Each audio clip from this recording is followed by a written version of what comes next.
afternoon. Thanks for attending my session. I'm Jeff Mallocker. Today we'll be talking about database corruption. So this is a topic near and dear to me because I've never seen it so much than in my current position, whereas before it was kind of rare. So this will be a good topic.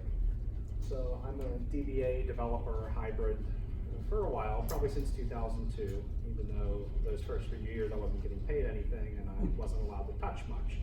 I did manage to break stuff in labs. Yeah, I'm from Pittsburgh. I'm passionate about databases, of course. I'm also passionate about InfoSec and about privacy concerns in the modern age. And I blog about them down here. All of my work here, the demo and the slides will be on the blog. I'll also upload them at the end when I'm at the airport to the SQL Saturday Sacramento site, so you can just pull them down. So you don't have to worry about it. I want your minds on cruise control. And this is how you contact me if you want to send me any feedback, good, bad, or indifferent. I thought about, because I'm into privacy, I forgot to set it up. There's an anonymous polling link that you can send someone, like a service, where it's very hard to identify who they are. And then I figured that would be good, but I still don't know if anyone would fill that out. Would you, in all seriousness, would you fill that out if it was anonymous? Nobody knows your name, just we know a result came in. I need to do that. So enough about me, let's talk about you. So how many people here identify more as like an admin or a DBA or a sysadmin? Great. How about development? How about BI and analysis and other stuff? Any management? All right, good. All righty. So what are we going to talk about? Well, we're going to try and first understand database corruption. I'll show you how to diagnose it, and I'll show you how to fix it. And this will be our agenda. We'll start off with what is database corruption. We'll talk about how to diagnose it. I'll give you some tips for what not to do. I'll show you how to remediate the situation, or at least give a good faith effort to do so. And we'll go through some demos where we're going to break some databases. We're going to corrupt them, and we'll see how that works out. Okay? So the first thing to really say in this topic is having a corrupt database, something like that with no backups, is kind of a resume generating event. There's very few things you can just get fired for straight up on performance in the database world. This is one of them. So I really like this topic, and this really just hammers home, you have to have backups. But it's not enough just to have backups. You have to actually test your backups. Some more background on me. So I lead a small team of engineers at a cybersecurity company called Varonis. I'm from Raleigh, North Carolina, by the way. And we deal with top-tier customer support. So my team is responsible for identifying bugs, writing hot fixes, patching, and putting it into the source code for the next release. And environmental stuff. This is some environmental stuff, and I've seen a lot of corruption in the field. How many people here are consultants? Those guys have always seen wild stuff in the field. I'm not quite a consultant, but I've seen some stuff in my position, and I'll share it with you today. You have to test your backups. It's simply not good enough to take them. For example, if you need a third-party vendor, like me, from my company to tell you your databases are all corrupt, that's bad. And that also tells me if you kind of got caught unawares with that one, what else is going on? Your backups are probably bad too. And then when you have corrupt backups, now we're just praying to the database gods for, so how far back did this go? And I've seen cases where customers have let it go for 6 months. They're working with a corrupt database for 6 months. There's no backup retention that long, or at least on site. So there's some unpleasant conversations to have. Here's the common scenario. DBA, hey, did you just ping me? Help, my database is corrupt. You know how many? Nope. How many database files are impacted? I don't know. Do you have any recent backups? And that's where the conversation stops. So we don't want to be in this position. So let's talk about what we can do. Database corruption is kind of an involved topic. This is a beginner level session. I'm not qualified enough to take you any further, but there's a lot of good material in here. And one of the takeaways is database corruption is kind of complex. Sometimes it's all Chinese to me. This is actual output I got from a Czech DB. I don't speak Chinese, I barely speak English. So I plug it into Google Translate, to get me some kind of results, and I'm able to pin out some object names and some object IDs, and then I can get to work. But it looks hard, but it's something that we can be proficient in and really make it a lot better. What is database corruption? Okay. So we have, you all remember the ACID principles of relational databases. We have CODs, atomicity, isolation, concurrency, and duration. Yeah. Which one is database corruption violate? Atomicity? No. Durability? No. Isolation? It violates consistency.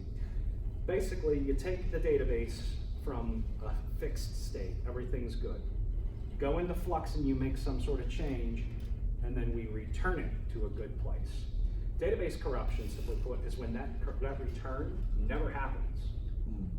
I gave you the database, it was fine, you made some changes, and now it can't get back into a good state. You could not be able to open it, you could not be able to access it, you could get bad data. All of these things are options. It's important to know that this can't really be prevented. This is one of those things where we can detect it, we can do proactive things to try and prevent it, but you know, it's like in Fight Club, you know, we're all dying on a long enough scale, timeline becomes 0. On a long enough scale, everything fails. Even the sun goes down, right? So disks fail, NIC cards fail, storage arrays fail, RJ45 Ethernet cables, yeah, they fail. All of these components, and any of these can cause this kind of a problem. So it's not a matter of if, but when. So what kind of things can cause it? A lot of stuff. Usually, and usually is in 99% of the time, it's a layer underneath SQL Server. And it's typically your storage, okay? What we refer to as the IO subsystem. The IO subsystem is your storage, but it's more than the disk. It's the controllers, the arrays, the networking, the switches, all of the stuff that is necessary to have these disks online and functioning. That's the IO subsystem. And that is usually 99% of the time the problem, okay? Sometimes there's platform issues, sometimes firmware and drivers can cause a problem. If you put a database in compressed folders, that will corrupt it. Try it out if you haven't already. It's possible it could be a SQL Server bug, that's rare, but it could be. Or it could be evildoers, as we'll go through in a demo. Sabotage, disgruntled employee. I'll get back at you, I'm gonna trash your database and then leave. Okay, well, how do we detect it and what can we do about it? So there's a lot of different things that can cause it, but mainly you want to focus on the IO subsystem, and I'll show you how to prove that and how we can move forward. Let's dispel a few myths. Your application cannot cause corruption. I work for a software company. We sell an application that runs on SQL Server, okay? When we detect corruption, the first thing customers want to do is say, it's your fault. And I have to think of the politically astute way of saying, nuh-uh, this one's on you. This is an infrastructure problem.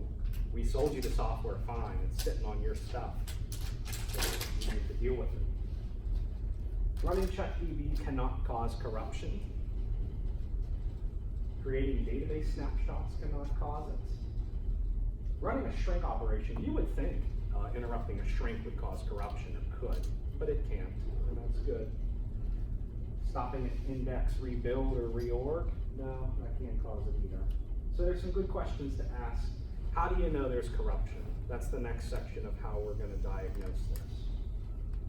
It's important to know when you first noticed it. We really have, corruption's one of those things where root cause analysis is critical. It's not enough to hack a Band-Aid onto it and keep going. And the reason is because the problem will just reoccur.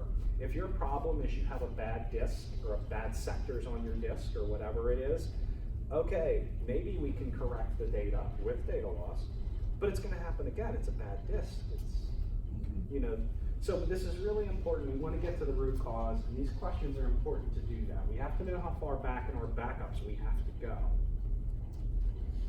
Has it reappeared? Sometimes it happens just once and then lies dormant like a virus. It depends on what exactly in the database is corrupt. How often does it strike, just like above?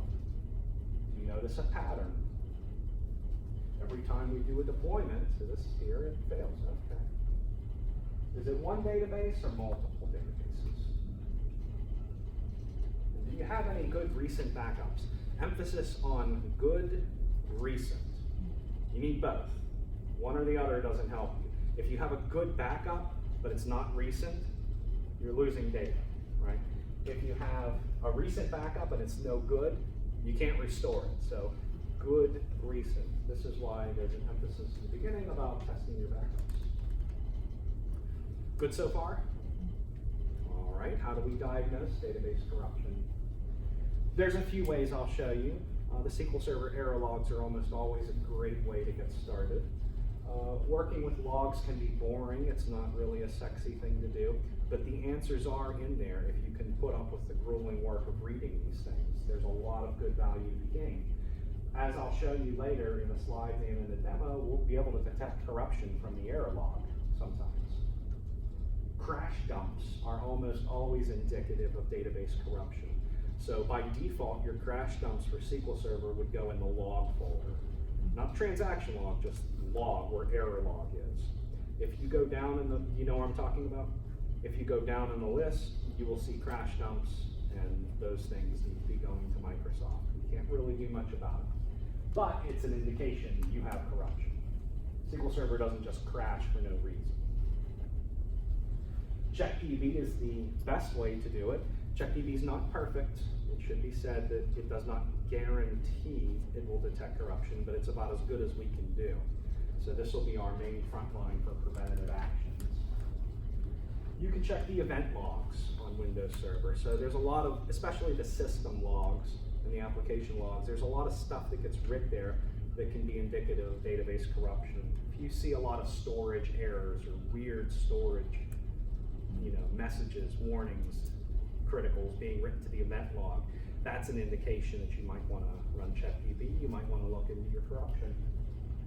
Sys.suspect pages. This is a way, we'll talk about this a little bit more in depth, but if there's activity here, this usually means there's some kind of corruption. And it's imperative to understand the root cause, like I said earlier. If the problem is you have a bad switch in your storage array, it's not going to help you very much to correct the data in SQL Server because it's going to happen again. So this is one of those things where Band-Aids just don't work. And that makes it tough because this is a resume generating event. And usually when there's corruption, there's an outage of some kind. Even if it's just we can't select everything in this table because an index is corrupt. There's going to be some impact. And it's got to be fixed because it's for 100% sure it's going to happen again until you deal with the root cause. This will also prevent us from doing damaging, wasteful, redundant activities. Oh, I hit the wrong button. All right. SQL Server error logs are a great way to start. Let's see. You can access it a few different ways. So you can go on the file system and get the error logs. You can go inside Management Studio under Management Error Logs, and you can read them there and export them. You can, I forget what is it, XP read error log or something like that. There's a system procedure, and it'll just output it, just like a query output.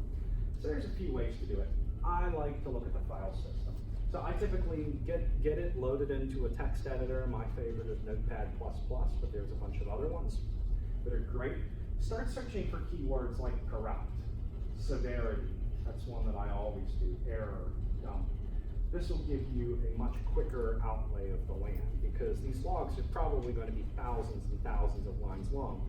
You're not actually going to page down all of that. Maybe you can if it's short, but you're going to need to grab it. You'll have to search it somewhere, and this is a good way to do it. You'll see messages like, I don't know how you can see this from the back, but error 211, severity 23, that's super high. This corrupt database ID, this object, no good. Stuff like that will appear in your error log, and that's indicative that there's corruption that tells you you need to pursue finding out what it is. So we know we have corruption, but we don't know exactly what's corrupt. This one tells us the database ID and the object ID, but sometimes it won't, and then we need to run check. So these are examples of things I've pulled from error logs. Anytime you see logical consistency-based IO error or checksum, attempt to fetch logical page, you have storage issues. That's corruption right there. SQL Server thinks it wrote something to disk, and it goes back to get it, and they step through a hole, and it's just not there. So it craps out and says, we're corrupt, crash dump. So any of these ones in red, when you see, it'll usually tell you run check DB. It could be caused by many, many factors.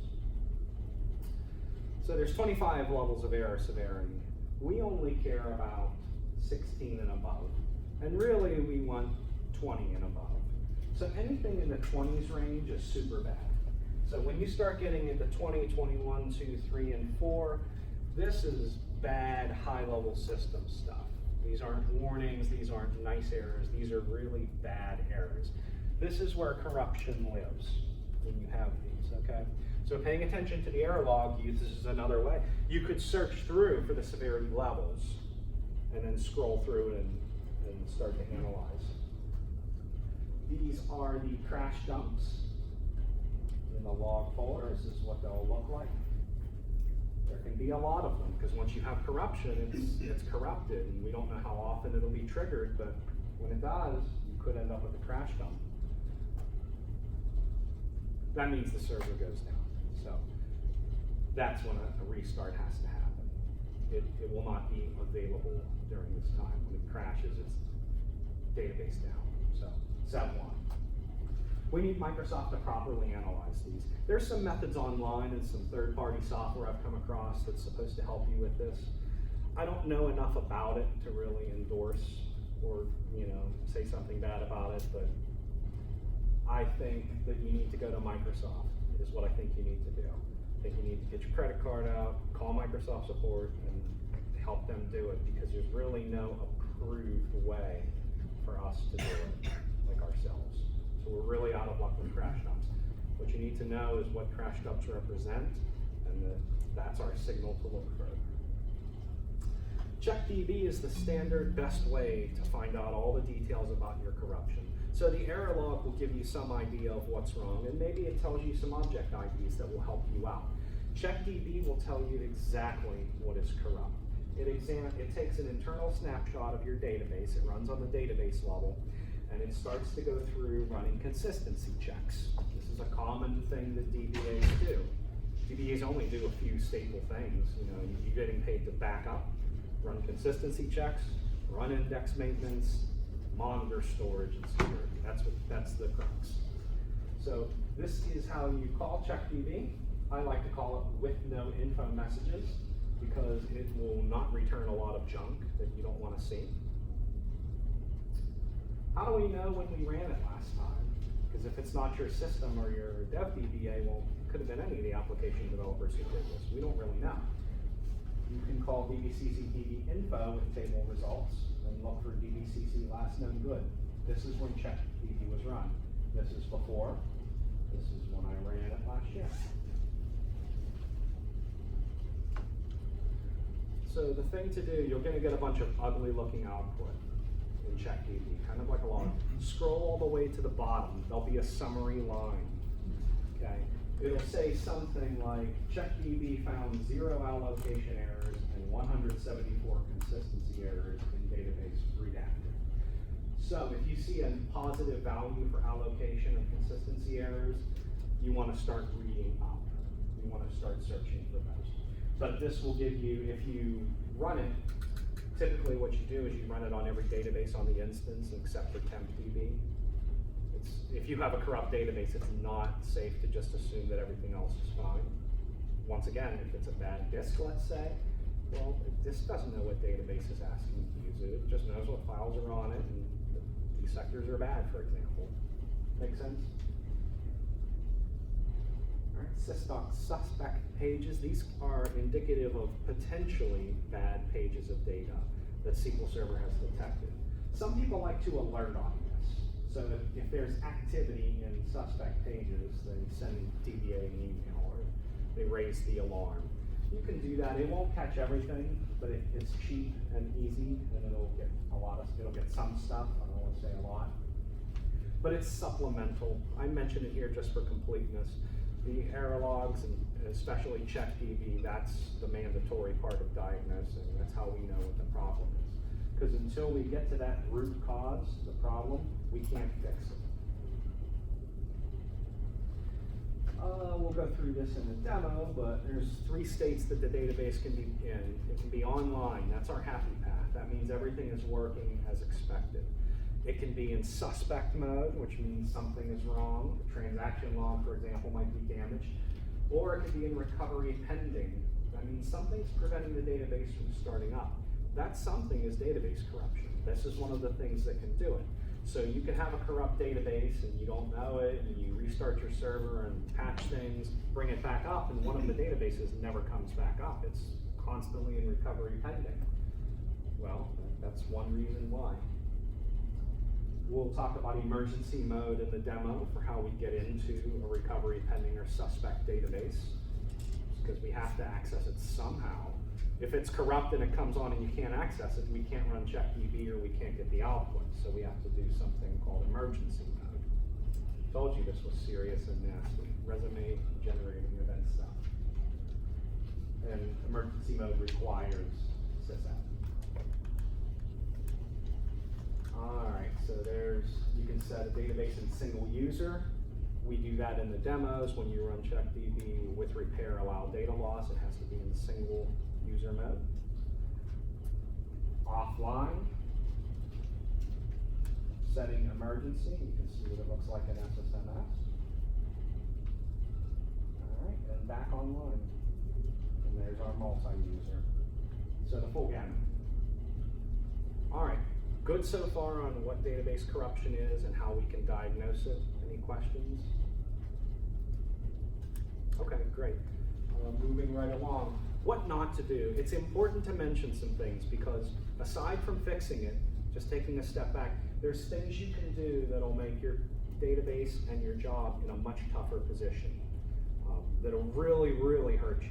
So stop, no, and don't. These are the things we don't want to do. Number 1, don't panic. Sysadmin types are used to having their cages rattled. And they're used to dealing with uptime and production level pressure.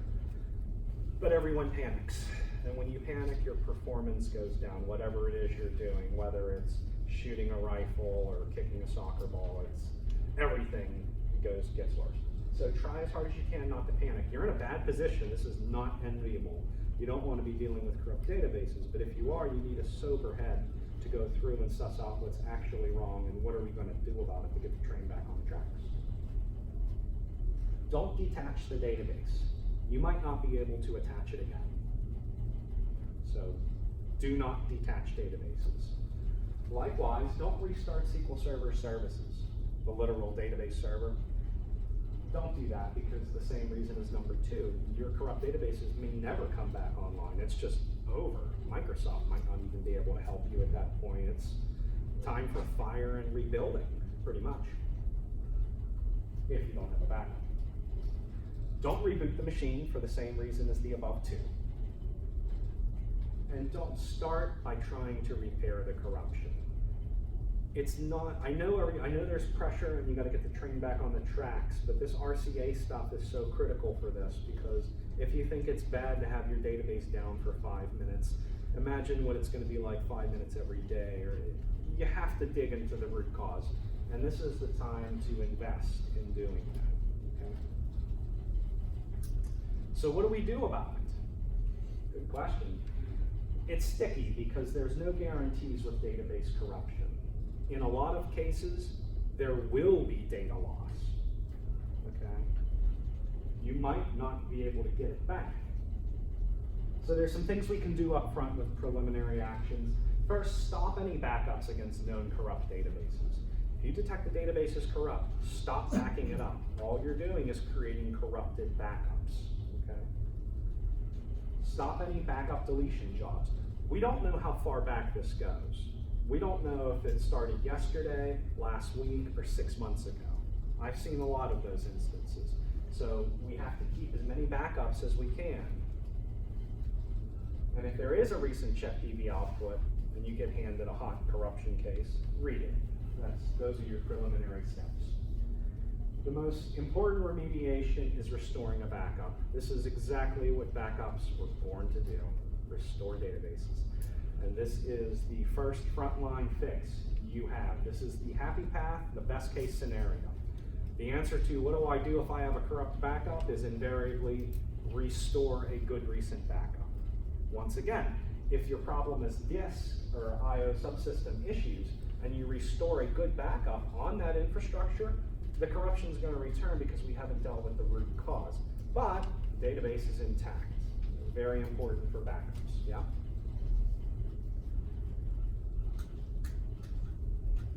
All right, so restoring a backup is better than all the other options.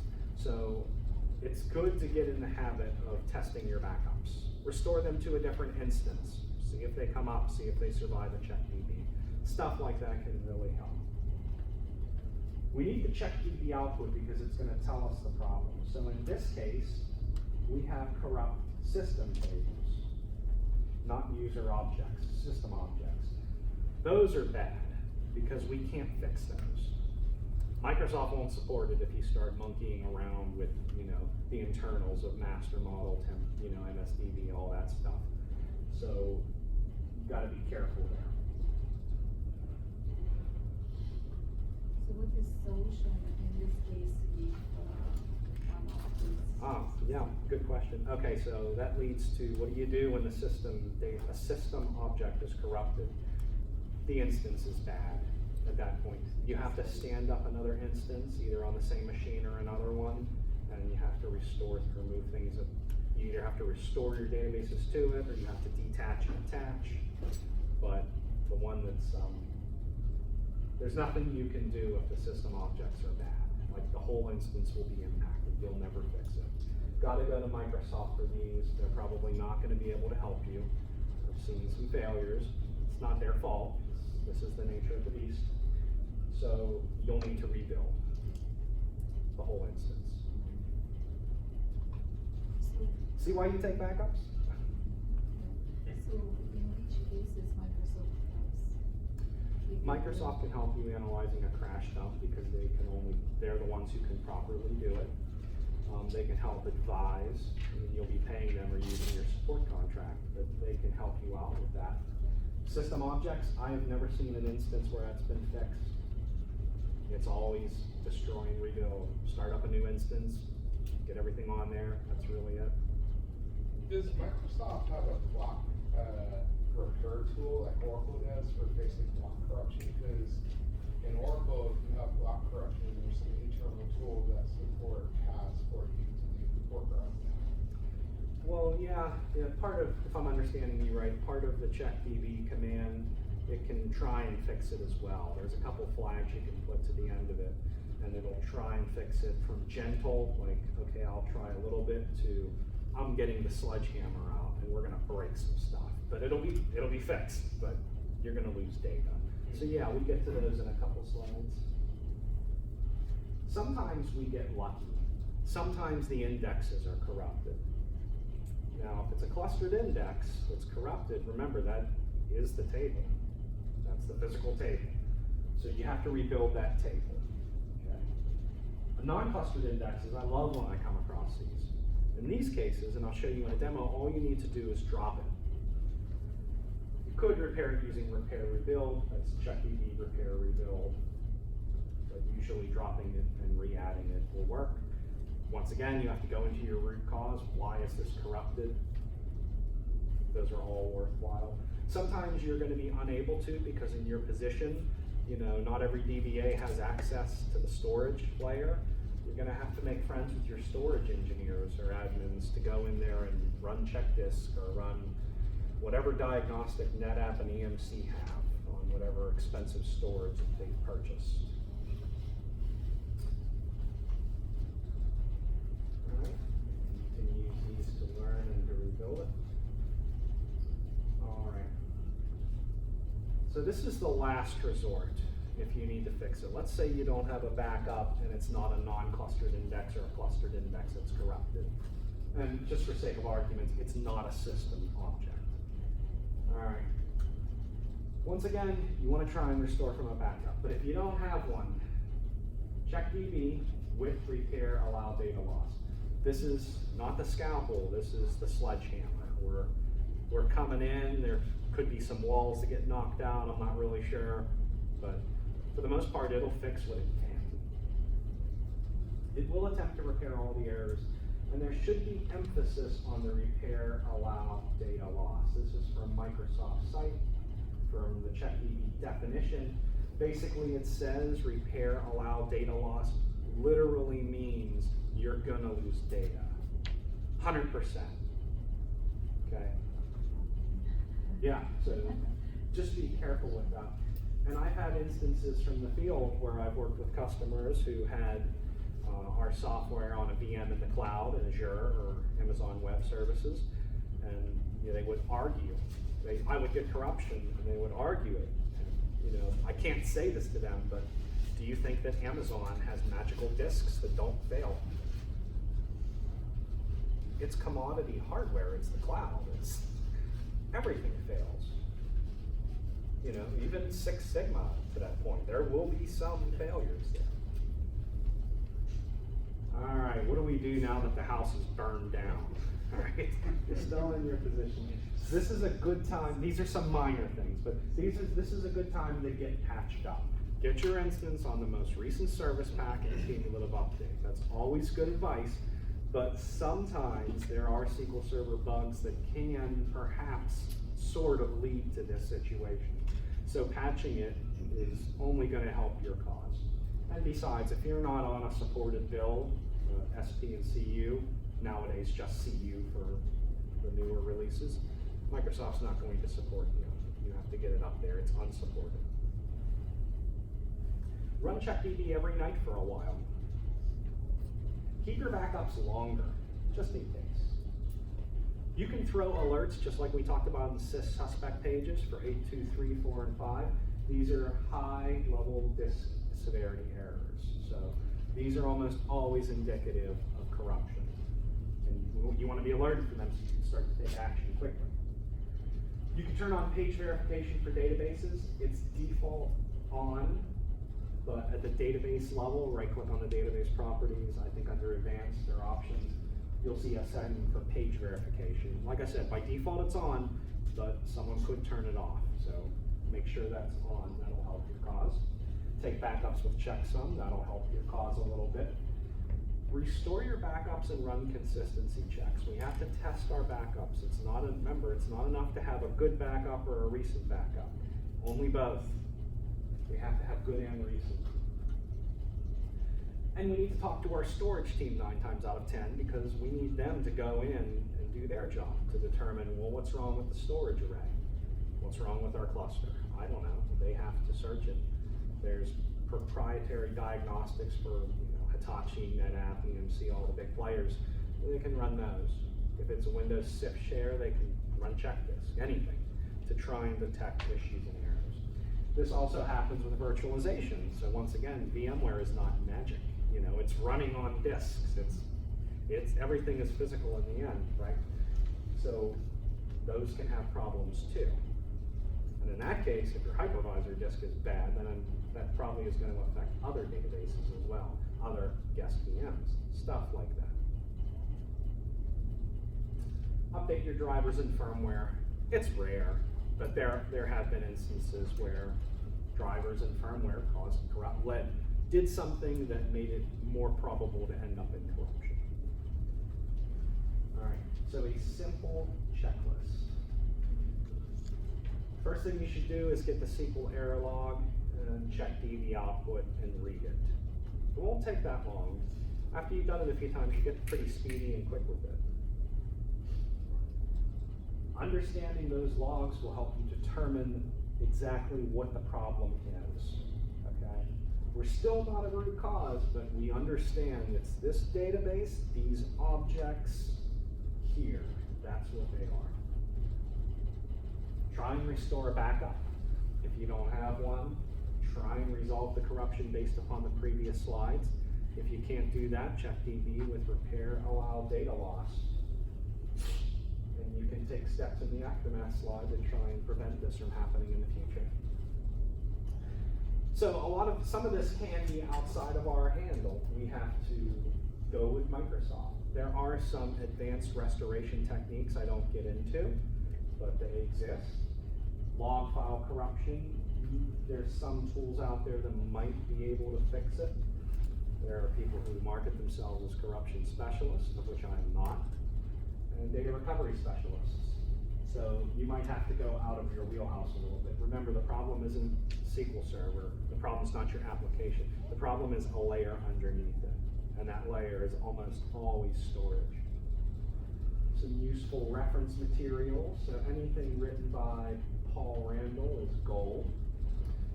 Very good blog posts and articles about corruption in all sorts of much deeper detail than I've gone over here. Okay, so before I begin the demo, does anyone have any questions? We're going to go through and we're going to start breaking stuff. You have a check DB that's running and way over, and you just want to kill it. Is that going to do? It won't corrupt anything. You just going to wait for it to roll back? I don't know. Does anyone know that? I don't know if CheckDB is an operation that's logged that rolls back. I know it creates an internal snapshot in the database, and that's why it's an online operation, by the way. That's why you can run CheckDB and access your database. So, I'm not exactly sure. You could. I mean, eventually it does need to run, so whatever you could do to get it running would be preferable. Any other questions before demo time? So hopefully this gives you a good enough handle on what it is, how to diagnose it, and what you can do to fix it. Some of your options, at least, to demystify it. So now we're going to break stuff. So the first demo, we're going to corrupt a database with a hex editor. We're going to go into the data file. We're going to mutilate it. We're going to just put random stuff there and see what happens. It's cool because every time I do this demo, it turns out different because it depends on where you highlight in the file. So the next demo we'll do is using DECC write page, which is an undocumented Microsoft command that will let you write to a page of data. Yeah, so we're going to use that to send junk and corrupt our database. In that case, we'll be doing a non-clustered indexable break, but I'll show you how to do clustered as well. Then we're going to break out emergency mode. So we are going to deal with corruption, and then we're going to assume that the transaction log is trashed, like someone deleted it. It's just gone. How do we get that train back on the track? And in each of those demos, we'll discuss a lot of pretty much everything that I had in here. We'll go over in some facet. Sound good? All right.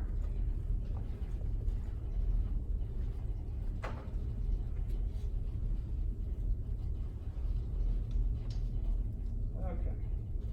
So I have a tiny VM in my laptop.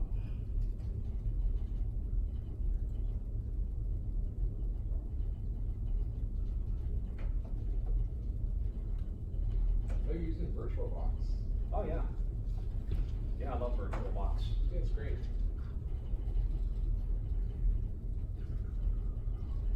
How many of you guys, just out of curiosity, aside from corruption, how many of you have like private labs, either at work or at home, where you can sandbox, you can test? Those are super important. Yeah, I can't do sandbox where I work, so I have to use my Yeah. VirtualBox is awesome. VirtualBox is awesome. And if you really want, vSphere, you can have a community edition. If you use Oracle, you can download whole Oracle environments. They are ODAs. Ah, okay. All pre-configured databases. They have one where you can practice upgrades and everything. It's been a while since I worked on Oracle. It The last one I did was 10G. I don't even know what they're on. They're on 19C. You can go to OTN, and you can just look for a download in the developer side where your whole Oracle environment set up for you. Does Plug it right Microsoft, in. like, pre-built images you can download Yeah. to VM? I do that for some InfoSec stuff I'm interested in. You just download an ODA, load it up, and play with the tool.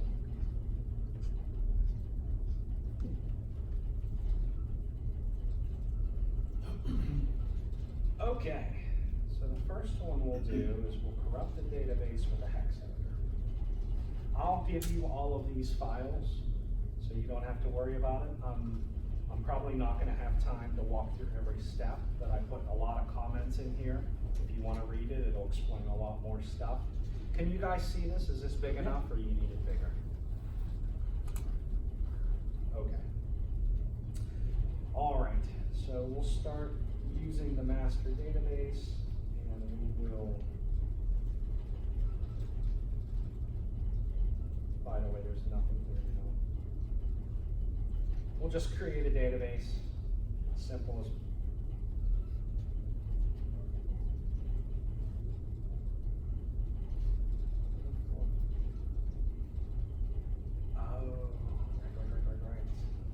I didn't clean up from my last demo. One moment, please. It throws that error because it is seeing the files in that database.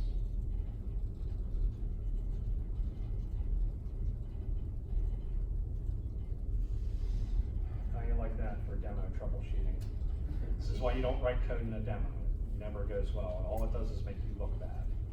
All that stuff on the slides I was talking about before, maybe you thought this guy knows what he's talking about. Demo changes everything. You don't have to have a pre-tape. I thought about doing that, like a recording. Yep. Are you kidding me?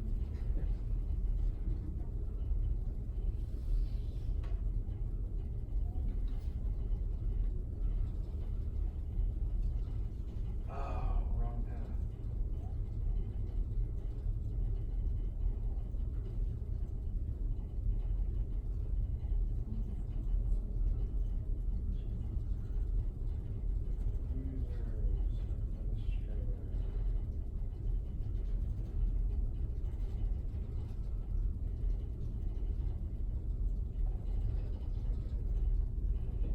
Okay.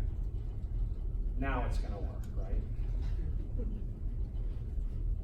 Hooray! We have a database with nothing in it. It's as simple as we can possibly get. There it is. All right, so it's usually, before you start trying to fix this, it's usually a good idea to query sysmaster files for that database and get a screenshot or load it into Excel. Get the data here for where things were. This is how we can return to a good state. We want to know exactly what files we had, what you named them, and where they live. But there's also other useful things like the size, the max size, the growth. This is all important stuff, but it's ancillary for now. Let's set our database offline. It's offline. Now let's detach it. You guys know what the difference between offline and detach is?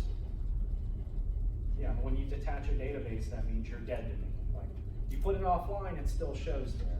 You detach it, SQL Server no longer has it in its instance. So how's detach different than if you delete the database? Functionally, it's the same. Yeah. Actually, remind me, when you delete, it's been a while since I've trashed a database that way. When you delete a database in SQL Server, drop database XYZ, Right. does it also delete the files in the location? Yes. Okay, so that answers the question. The difference here will be when you detach, you still have the files. Right. Okay, I'll show you that in this next step. Okay, so we detached it, so it's dead to me. It's no longer here. But the files exist.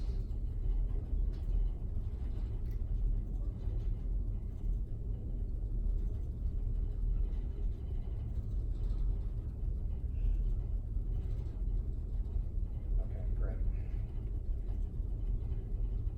All right, so we're going to edit the database file on a hex editor.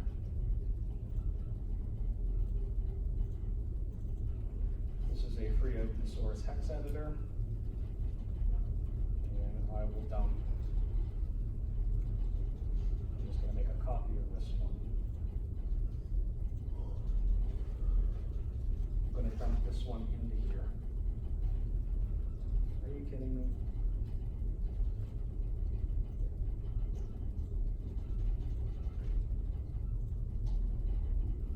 I am the admin.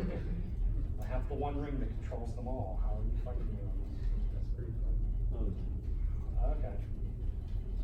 Desperate times, guys. Let's try, let's cheat, let's do it this way.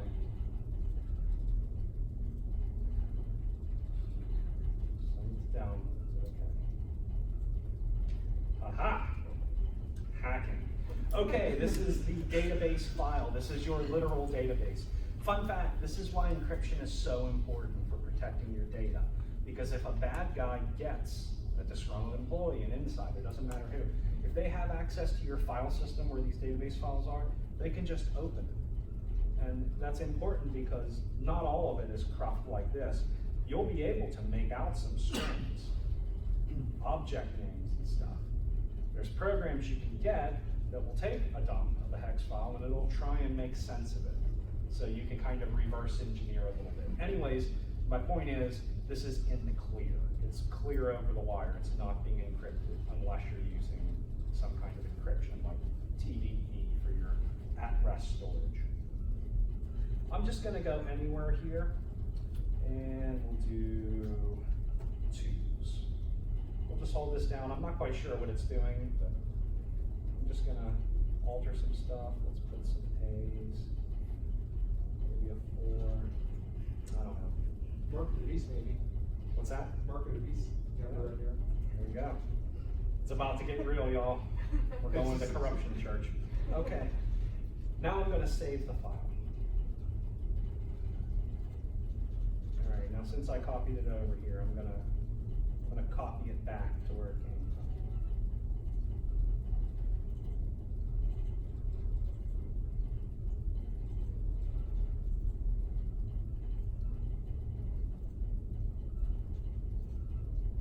from. Fantastic. All right. Okay, so we corrupted this MDF file. Well, let's see what happens in the SQL server. Let's try and bring it back. Remember, we detached it. So the file exists, but it's no longer recognized in the instance. Let's try and attach it. What do you think is going to happen? It's not gonna work. No, it's not going to work.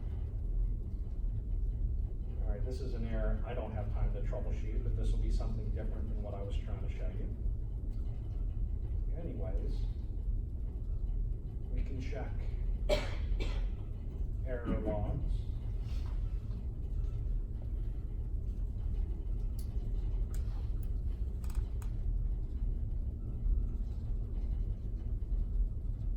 These are dumps. These are older ones just for visual.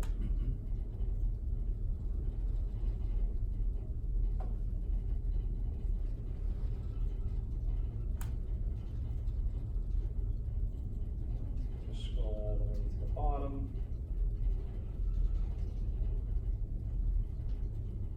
Nasty error, we can't attach the database. This is why you don't detach, reboot, or restart. All right, so what do we do now? Well, we see dumps, we see there's corruption in the error log. Can we just maybe try and set it online? No. It's this sort of a permission error, the database doesn't even exist. At this point, we can't fix it. I did this demo one time and I go to a different place in the hex file every time, and one time it actually came back and I was able to attach. It was corrupt, don't worry, but it actually came back. In this case, there's nothing we can do. I hope you have it back up. You were truly hexed that day. You are hexed that day, yes. Okay, demo number 2. This gets progressively more interesting. So we will create a database called uh-oh.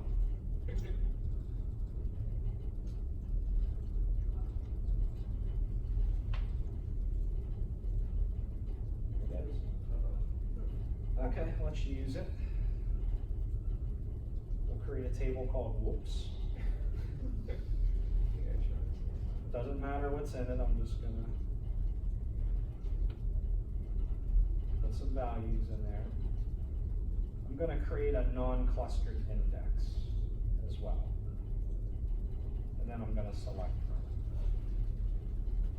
it. I know this is small, but just know that there's data here.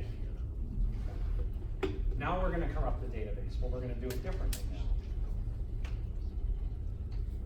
Right. We are going to use DBCC IND get information about our clustered and non-clustered index. So in this case, we want to do non-clustered. These things down here become valuable. So this 344,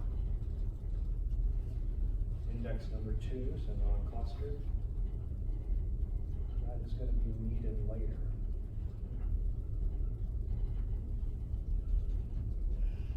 Another way you can get details about this is these DMVs. Page 344, that's what we're looking for. Now that we've uniquely identified the page that we want to modify, we can call DBCC page and get more information about it. Sometimes there's some interesting things in here. All right, now we're gonna write to it. So we have to put the database in single user mode.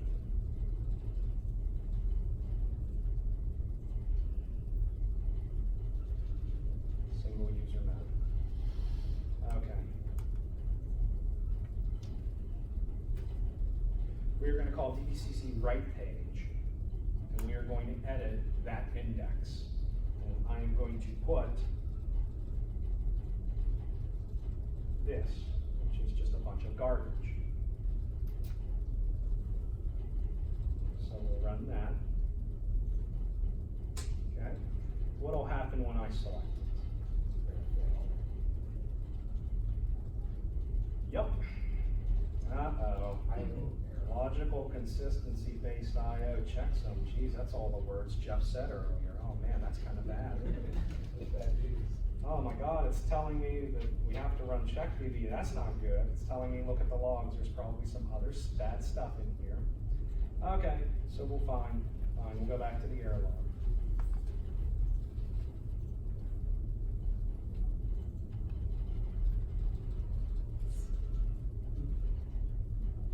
We'll just scroll to the bottom. And there it is. Error 824. We talked about that one, 823, 4, and 5. Super bad disk errors, okay? This gives you the hint that you need to run checkDB and look further into this. So let's run checkDB with no info messages. Let's see what the problem is.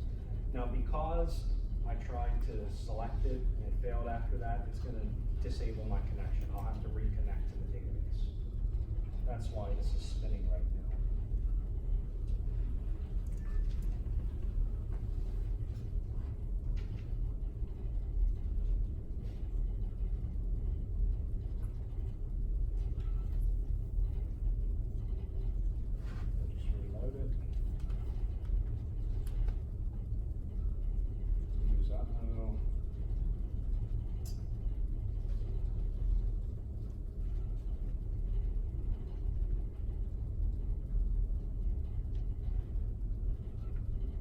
Here's where we left off. Okay, we get some output. I scroll to the bottom and we read the last sentence. CheckDB found 0 allocation errors and 3 consistency errors in database. Repair allow data loss is the minimum repair level for this. Okay, so it's telling you that the best you can possibly hope for is lost data. Once again, backups are important. But I can look above it and I can see the object ID. If I can highlight it, which I can. We have the index ID, gives you the partition, a bunch of useful things. See this page, 344, remember that? It gives you a bunch of useful details that are in here to help you kind of make your way through.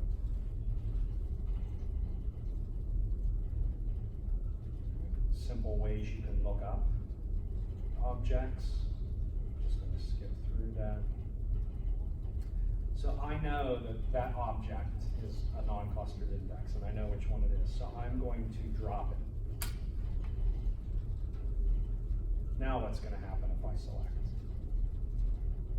Ta-da! Like magic. Yeah. Let's put it back in multi-user mode. is it always like 100% restored the original data or Yeah. still? So it's great, it's a good question. So if it's a non-clustered index, it doesn't matter. You're not gonna have data loss. Okay? If it's a clustered index, that means the table, yeah, there will be some kind of data loss. But we can just rebuild non-clustered indexes. And by rebuild, I mean drop. Yep. So is the reason why that you'll have data loss for a clustering index is because how the index is designed around the table structure? Is that why? Versus say a non-clustered would have data loss with corruption? I don't know if I would say that. I would say that it's at the infrastructure, it's a layer below SQL Server, and that's ultimately where your problem is. I don't think index maintenance strategies or optimizing indexes is going to do much. I don't know if that answers your question or not. Okay.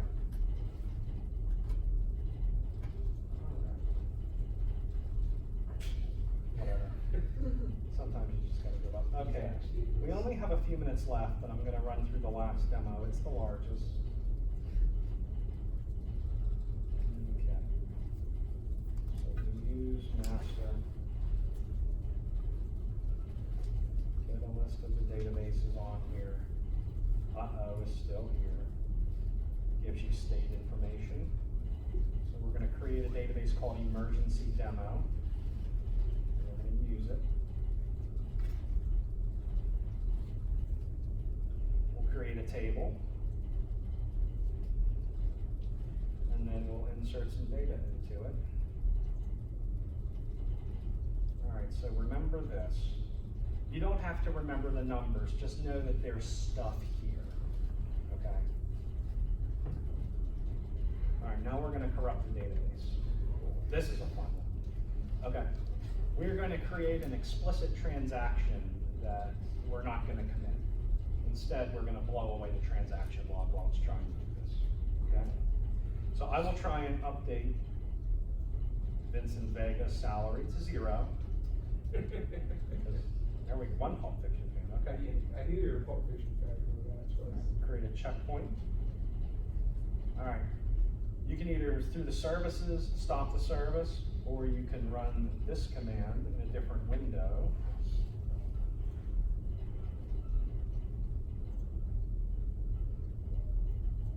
And this brings down the house. Nice. Yeah, but there's more. So it's not enough to do that. So we had an uncommitted transaction. Now we're going to destroy the transaction log because we're evil.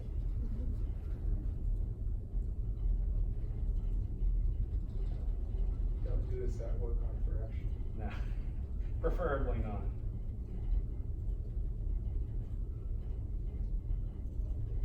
You just let go for the corruption issue. Yeah, I On know. the way out the door. So I'm just going to delete the transaction log. Let's assume that this. Let's just assume it's corrupted. It's not there. Something happened. Right? This is a way to corrupt the database. Okay. Let's try and use the database. What do you think is going to happen? It's not gonna work. It's not going to work. Unrecover. Ooh, that's a bad sign. Yep. Close that out. Bring it back.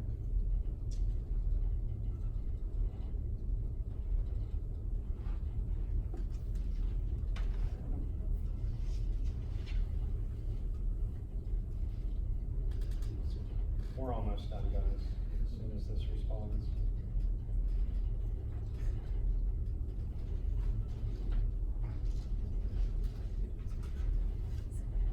And it froze on me, so anyways, you can just read down through that. I'll have it attached. Let's see if I can connect this one more time.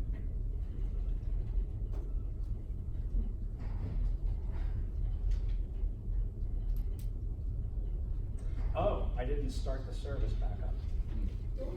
Yeah. Boy, that would do it, wouldn't it? Yeah.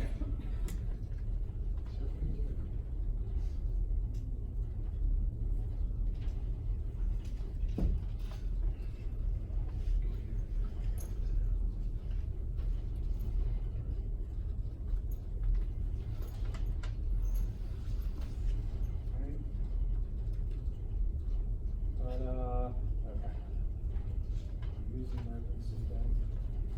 Try and use the database. Uh-oh, can't do it. Check the error log. Okay, fine. I don't have time to check the error log, but trust me, there's some nasty stuff in there. How do we get a copy of your slides? Oh, I'm gonna put them on the SQL Saturday Sacramento site where you went to see the schedule for everybody. There'll be a little download button. It'll just point you back to my blog where all this stuff is posted. You guys can take it down.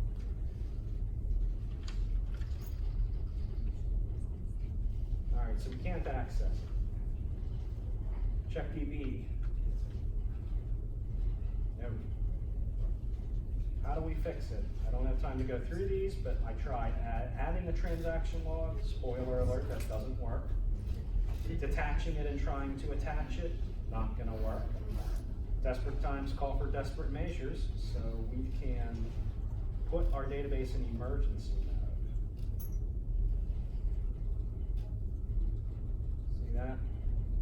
Okay, this allows us to do some stuff. We'll set it into single user, and we'll run checkDB with repair allow data loss. Okay, it'll tell you you've lost some stuff and we've rebuilt your transaction log for you. Great, let's set it back to multi-user. Everyone in the pool. Okay, what's gonna happen now?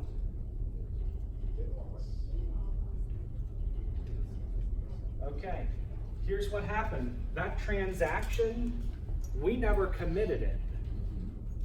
Okay? It shouldn't be there. That's bad data. We didn't commit it. We just put a checkpoint, we made a change, we took the database from a stable state, made a change to put it in flux, and then we tried to bring it back and it didn't work. Okay? So that's giving us bad data. It's fixed for now, but that's the data loss. Make sense? Yeah. Any questions? Thanks for staying with me. Any questions on this? You can always contact me in one of these ways. All right, thanks everyone for coming out.